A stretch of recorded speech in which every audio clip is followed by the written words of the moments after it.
bumuto sa isang bagay, imposible na hindi makuha ng micromelt.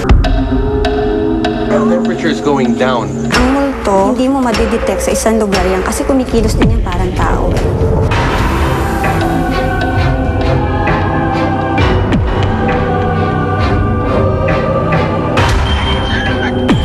Ayan siya. Ayan, nakita mo? January 13, 2010. Nagsimula bilang isang pangkaraniwang araw para sa mga residente ng Barangay 823, Paco, Manila. Ngunit pagsapit ng alas 5 ng hapon, isang malaking trahedya ang bumasag sa katahimikan ng Barangay 823.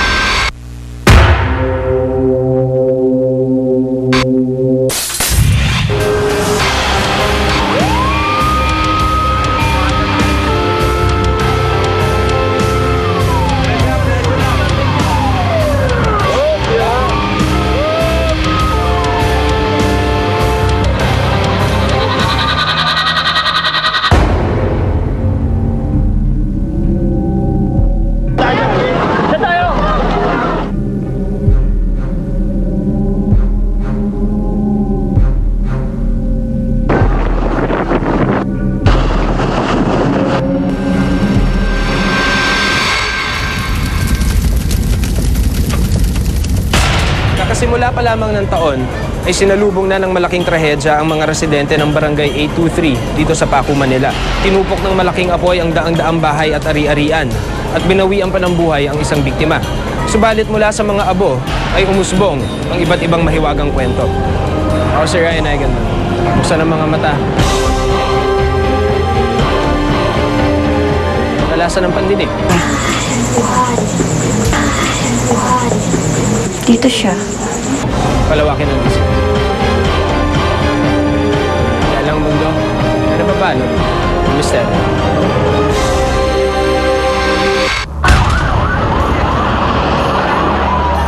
Sa daan-daang pamilyang nasunugan, isang biktima naman daw ang nasawi sa sunog.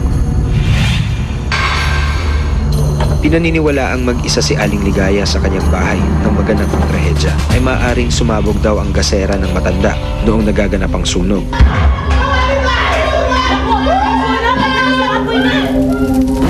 Dahilan para sumabog din at magkahiwa-hiwalay raw ang katawan ng biktima. Bagamat nalibing na ang mga labi ni Aling Ligaya, ang kanyang ulo ay hindi pa rin daw nahahanap hanggang ngayon.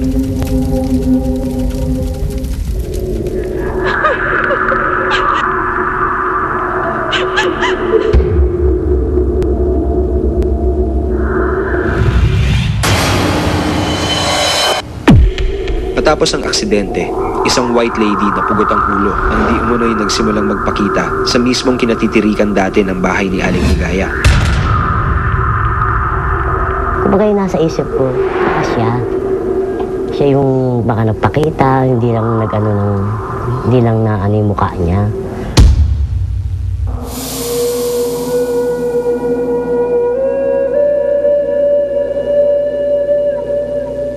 Ngunit hindi lang white lady ang nagsimulang magpakita sa Barangay 823. Matapos maganap ang malaking sunog, sinasabing nabulabog din daw ng sunog ang ibang kakilakilabot na elemento.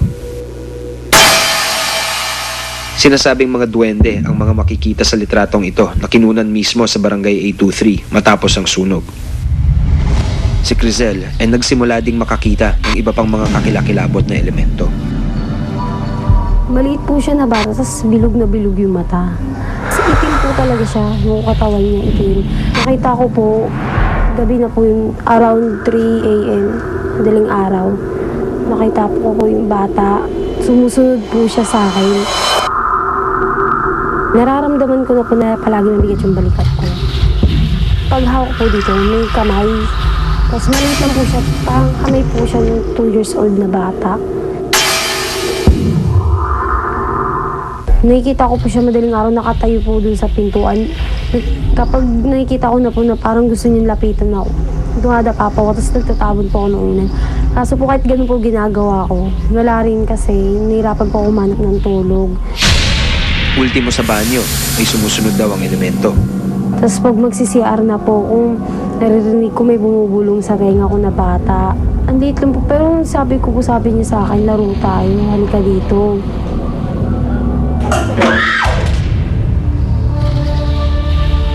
Kung minsan, may bitbit pa raw ng mga kasama ang duwende ng mga nilalang na iba't ibang kulay. Tila gusto rin patunayan ng mga duwende ang nakikita ng dalaga. Kaya raw maging sa litrato ay nagpakita ang mga ito.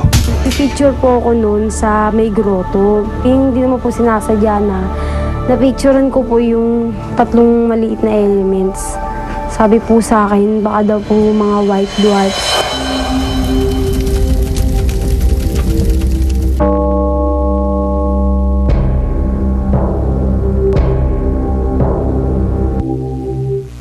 Mga secret recipe